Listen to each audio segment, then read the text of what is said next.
Good day to you, gentle person on the internet, and thank you for joining me while we have a look at the family-friendly online art museum. I am not sure how to define this game. It is, I suppose, sort of like an RPG or a puzzle game. It's something along those lines. Let's jump in and have a look at it, and we'll sort of try and think about it after in the critique section what we'll define this as. But it's the basic idea is that there is a museum. This is all a comment on censorship and those kind of things. So it's a museum that has some very, very classic works of art displayed in it, but they have been censored. They have censor bars on them, and we're trying to figure out. Well, I mean, we're a guest, a customer coming to have a look at it, but we're trying to figure out exactly where this is appropriate or not, and things like that. And then there's a series of questions to take us through to the quote unquote 18 plus adult section of the museum. And we're going to have a look at those questions for a bit. Again, this is massively riddled with satire and commentary on censorship and how it applies to classical works and all of that kind of stuff. And I do recommend coming and having a look at the Itch.io page, seeing what the where this developer is coming from and things like that, because it's very, I think, positive and interesting. So let's jump in. Let's take a look and see how this is all coming together. Enter the museum. Well, let's read it first. Welcome to the family-friendly online art museum, F.F.O.A.M. Obviously, there's like innuendo in the naming and things like that, just to add that little extra bit of bite into the satire. We are a safe place for kids and advertisers alike to be free from controversial adult content. To view any adult content, we ask all patrons undergo an age assurance test. Welcome aboard and enjoy getting foamed. Signed, the staff. We enter the museum. And it's a very short experience. We can look at these artworks. If you click on the artwork, you can see they have censor bars on them. And then you can click either the artwork itself or the little descriptive tag to get more information. But first of all, let's read it. This is 25,000 BCE, so 25,000 years ago. In fact, 7,000 years ago. This was made. The Venus of Dolny Vestonys, the earliest discovered use of ceramics, 25,000 years ago. Is that accurate? I didn't think we were doing ceramics then. I suppose, baking some mud isn't really that hard a process to figure out. Still, that's quite impressive. Venus of Dolny Vestonys. Is that where it was discovered, perhaps? One of the oldest known ceramic figures in the world. This type of statuette is known as a Venus figurine and is thought to be linked to fertility and the afterlife. Yeah, so I mean that's it. And obviously the censorship is a bit silly. This is the fundamental history and not meant to be erotica in any way.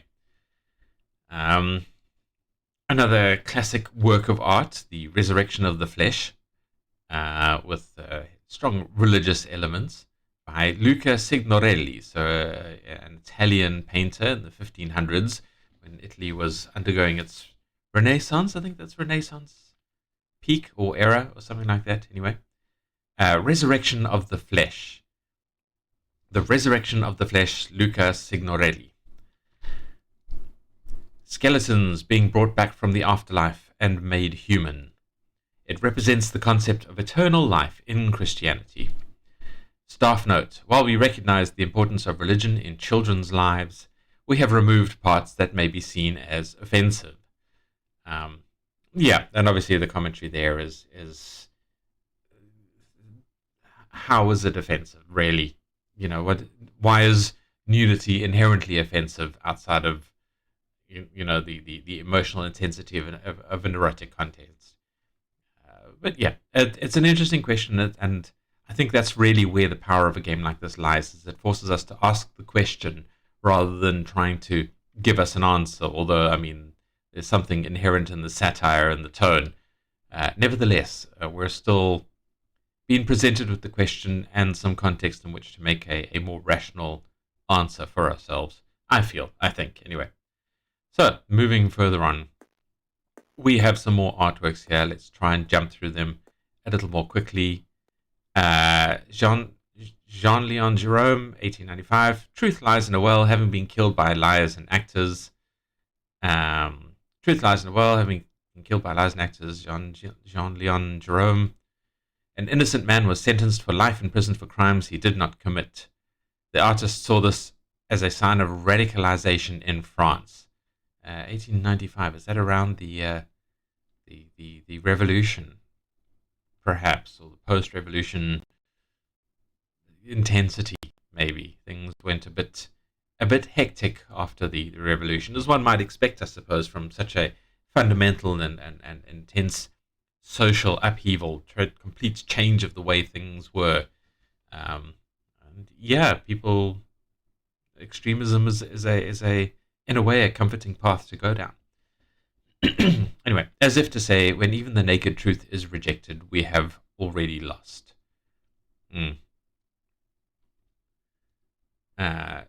Georgia O'Keeffe, 1924, The Light of Iris. Light of Iris, Georgia O'Keeffe. O'Keeffe saw her work as seeing and noticing the unnoticeable, like a flower. Her critics, however, said it resembled a certain female part. Staff note: we respect the legacy of the late O'Keeffe. However, we acknowledge other interpretations exist. For this reason, we have decided to remove the offending part, real or perceived. I mean, an artist drawing something like this, cross-references are likely, but again, there's nothing inherently offensive about nudity outside of erotic and adult interpretations thereof. So yeah, how rational is this? And we have Jean Leon Jerome again, 1896, Truth Coming Out of Her Well to Shame Humanity. So a sequel to his previous one. This painting is related to Truth Lies in a Well, in reference to a Jewish man convicted of a crime without tangible evidence. The man, Alfred Dreyfus, was deported to an island prison with hellish conditions. He was exonerated after 12 years. The perpetrator was found to be the head of staff of the French military intelligence service, who used Dreyfus as a scapegoat. And yes, that was the truth coming out to provide shame, but that doesn't really give him his 12 years back. So it is all quite tragic. Nevertheless, the nudity is clearly the shame here, and it's kind of the whole point of the image. I suppose in a certain context, the bar might even be helpful here, and in highlighting the shame that is supposed to be presented, even though it really shouldn't be there. I don't know. It gets complex. And here we have a slight horror element. We have this artwork by Picasso, 1937, Guernica, a depiction of the 1937 bombing of a city in Spain by the Nazis. Bombs rained down on the citizens of Guernica for hours in an experiment predating the bombing of civilians seen in later wars. Countless lives were lost. It is known as a powerful anti-war piece. If one can interpret through the surrealist chaos that is a Picasso painting, I can certainly see that. A lot of symbology and references there, but obviously certain elements that were seen as uncomfortable, I suppose. Anyway, we can switch the light off here and see that there are kind of bloody elements and why. Staff note: we understand that nudity can be disturbing to some children. Nevertheless, we found Picasso's work to be a powerful piece. Please enjoy the screams of agony in a child-friendly environment. Excellent satire there. We also have the bathroom, in which we are required to define which of the toilets we need to use. And if we pick one, please scan your government ID to confirm your, I suppose, gender, as it were. You refuse, and the door to the toilets remains closed. So, fundamental. Thank you for using the family-friendly toilets. We look forward to serving you again soon, even though you weren't allowed in. I think that's an excellent satire on the ridiculousness of government-defined gender identity and all of that kind of stuff. Gender politics are insane at the best of times. So yeah. Anyway, Now, staff note, restricted area ahead. Enter with caution. It's dangerous, clearly. And here we have a few more pieces of art. I'm not going to look at those. I'll leave that for you guys to do. But the fun part of this particular game, which is the questions to get into the 18 plus area. So this is the 18 plus area where something is not censored. And if we want to go in there, looks like you're trying to access an adults-only area online. Yes, I am 18 and over. As much as we would like to believe you, the following work is definitely not for children. Please proceed to our high-tech age assurance system. The family-friendly age reassurance test, the FART. These questions will help us approximate your age. If you get a question wrong, you will be sent back to the start. Good luck. What does the album art for Nevermind feature? That is the I've gone blank on the bloody name. Kurt Cobain. Nirvana, the Nirvana album, Nevermind. And it famously has a baby in a pool. Prison reflecting a rainbow is the Pink Floyd, I think. A close-up of Kurt Cobain. That would probably be Unplugged or something. I have no idea what a couple holding hands would be. Genesis? I don't know. Many albums have a couple holding hands, I suppose. But this is a famous baby in a pool where I think they did it actually by holding the baby upside down. So it looks like it's underwater, but it's actually held above the water. All very interesting bit of photography, but quite a powerful album cover. Now this, I have no idea. I've never done the Tumblr thing. Never got into it. I don't know what a Tumblr sexy man is. I'm not sure who Bill Cipher and the Onceler are.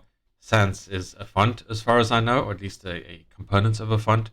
Anyway, apparently John Cena is not a Tumblr sexy man. Apparently I sure do know my sexy man. What would you use this piece of equipment for? This is a phone. It is a pay phone, I think. I suppose it does look a little bit like a punch-in machine, other than the handset on the side. It is clearly nothing to do with an iPad.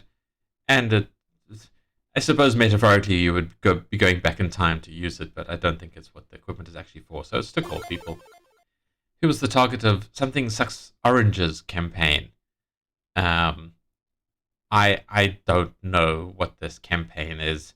I'm not sure who Barry Goldwater is. Chevy Chase is a famous comic comedian. Zoe Deschanel, I would recognize. He's one of those people where I go, oh yeah, her.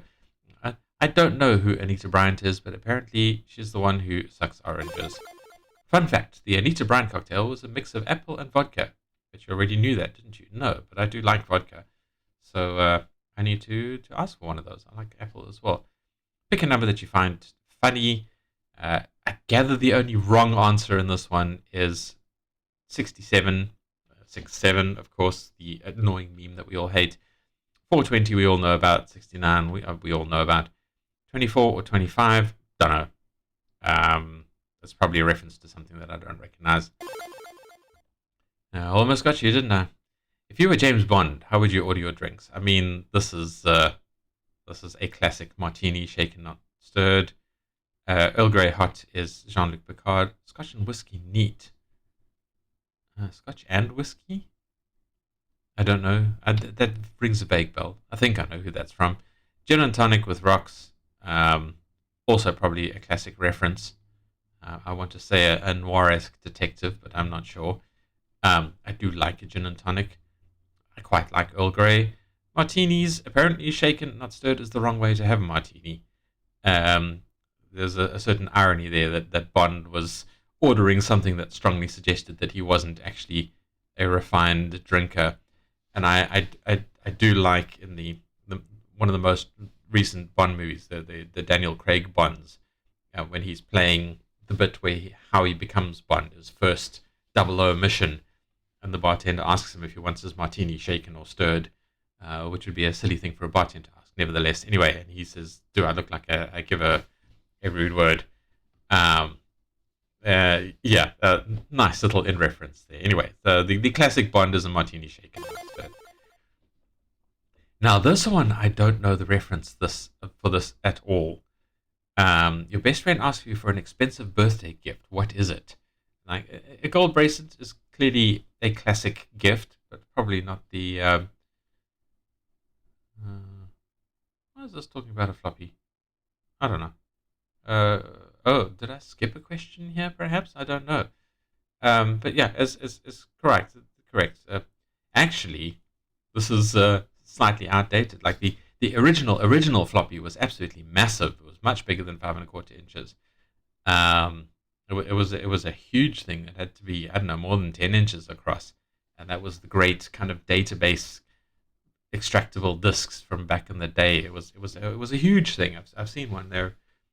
They weren't very used very much. I think at that point they were very expensive, so only certain companies were using them, and obviously hard disks came in around the time for like big database mainframes and things like that.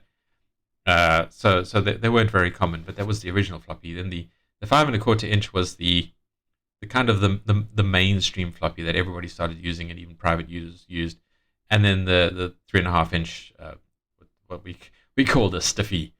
Um, but some people also called it like the smaller floppy, even though it was less floppy because it actually had a hard plastic casing um, rolled in. It was just a better disk. It held more data for a smaller sort of room taken up, and it was a bit more survivable.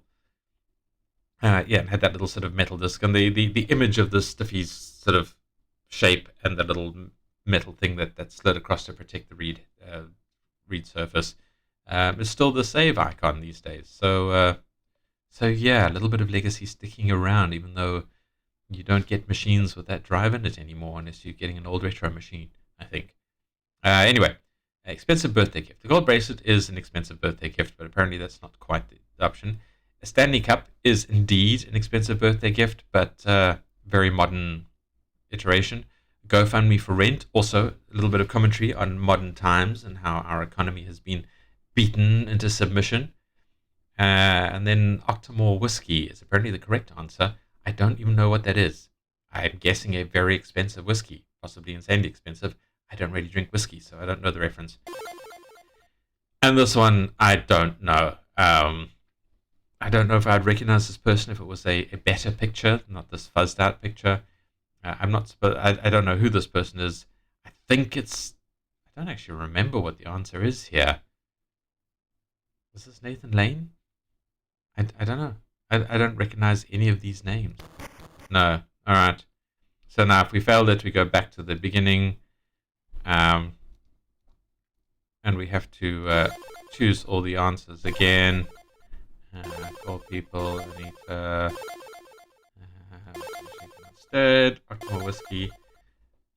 Who is this guy? Is this Anderson Cooper? I'm from a little corner of the world. There's a lot of, shall we say, social things that I haven't really been exposed to. So I don't know now if it's just that, if it's just that this never really reached my corner of the world, and other people will recognize this as at least other people around my age. No, not Anderson Cooper. Let's get back in there and see if we can figure this one out. Try not to pick one of these mistakenly. Is this Hugo Weaving? Am I going to get 3 for 0? Yeah, 3 for 0. All right.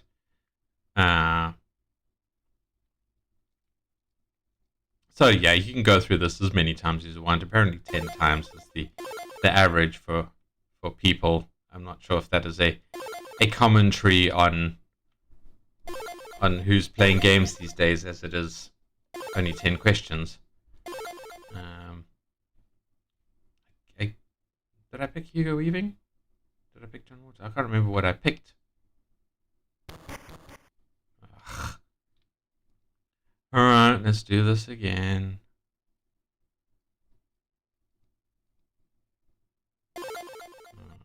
Tina, Brian, Bikini, Octomore whiskey.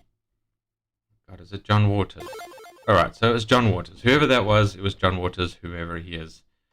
John Waters was famous for his cult films or for not sleeping with anyone who didn't have books in their house. Stand up guy. Sounds like quite an interesting thing. I should look that up at some point.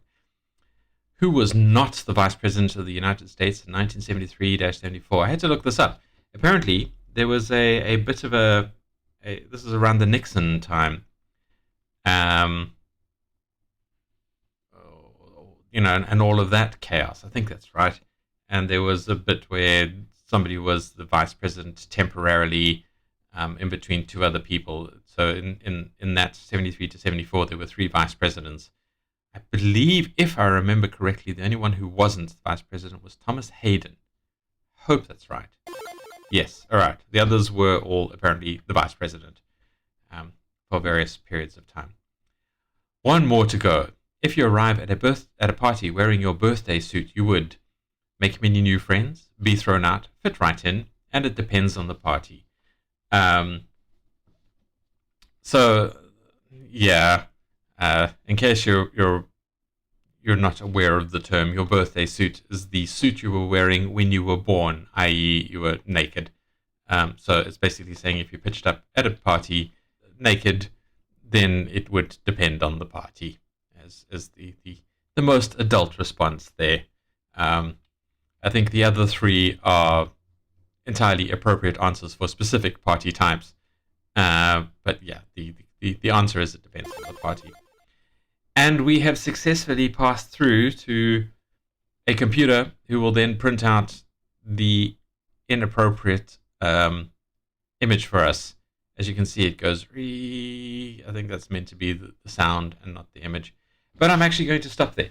I am going to stop at this point because I will leave it up for you guys to come and play the game, have a look at the experience, look at various things. In fact, I'm going to escape out, reload, and just point out one other element that we haven't looked at is click there. And there is a gift shop, and there's a person you can talk to and ask some questions, and just look at a few more items that are clickable. And then through there is the credits, which will be the end of the game. Yeah, very, very, very, very impressive piece of work, piece of satire, piece of gamification that I recommend you guys come and have a look at. I enjoyed this greatly because of the psychology and social commentary behind it, and I think it is worth support, which is why I strongly desired to showcase this game to you guys. But that's all the gameplay I'm going through, so if that's all you are here for, thank you for watching. I do recommend going to the dev page if you like the game and giving the dev some love. If, however, you like or dislike this video, don't forget to leave me a like or a dislike on the thumbs up or thumbs down buttons, and possibly a comment telling me why you liked it, why you disliked it, or anything else you want to tell me. I love to hear from you guys. And don't forget to hit the subscribe button if you want to see more indie games reviewed. I do a game a day on average. I might slow down a little bit in the future.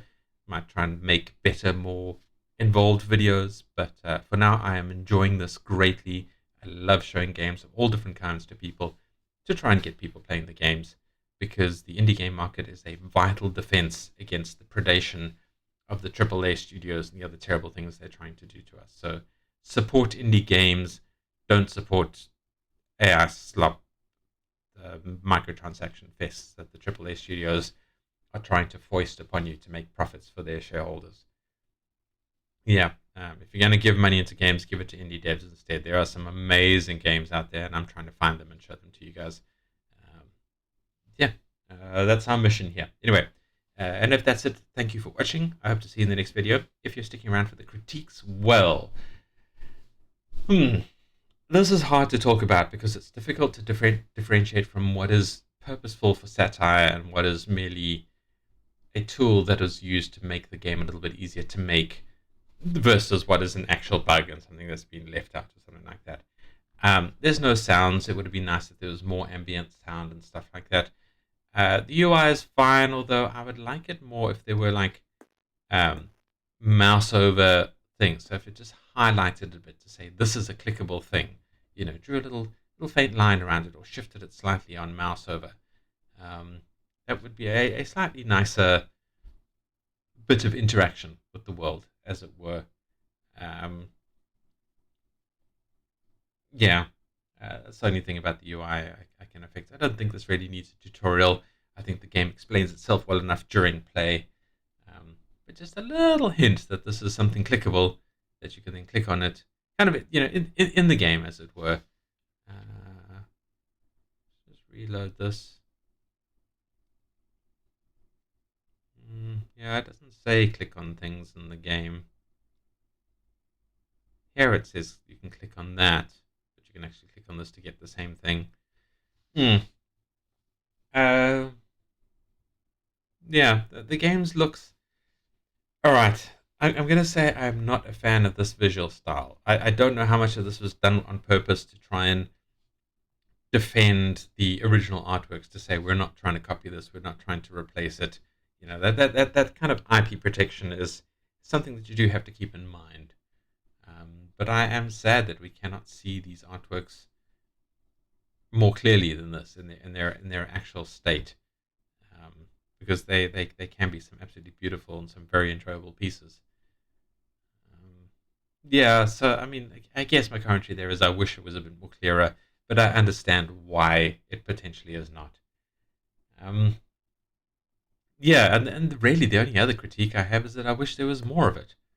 I would love a much bigger museum. I would love more sort of sarcastic references, um, more social commentary, just more game, really, more of this element. The game defines itself as a horror, but I think the real horror here is really the implementation of censorship, and the lack of rational discussion around it, the polarization of discussions around censorship, um, is something that we do need to address, and I'm hoping this game does its little bit in helping us address that. I don't think a complete lack of censorship is the answer. I think certain things need to be warded off in such a way that people encounter them with open eyes. I think that's what censorship should be. It shouldn't be a you don't get to see this. It should be a this is over here behind this warning and this explanation of what the risks are. So you can come and look at this, but you need to be prepared to see it. And that's what censorship should be. And that's what, it should be something that warns you before you get to it. And like the real risk of quote unquote offensive imagery or content, or anything like that, is, I suppose, the trauma it could apply. It could warp people's perspectives in bad ways and things like that. So the more it is surrounded by preparation and explanation and context, the less offense it has. And so that should be what censorship is. It shouldn't be hide this thing away. It should be, you know, click this to show that you've read the context around this thing. And then once you've clicked it, then reveal the thing in all of its nature. We shouldn't be hiding knowledge. We shouldn't be hiding the truth. We shouldn't be hiding components of society that that is inherent to us. I mean, whether it's nudity or political situations, or or violence of certain kinds, these things exist. We need to acknowledge them. We need to be aware of them. We need to talk about them so that we can deal with them in a way that makes it better for all of us. And the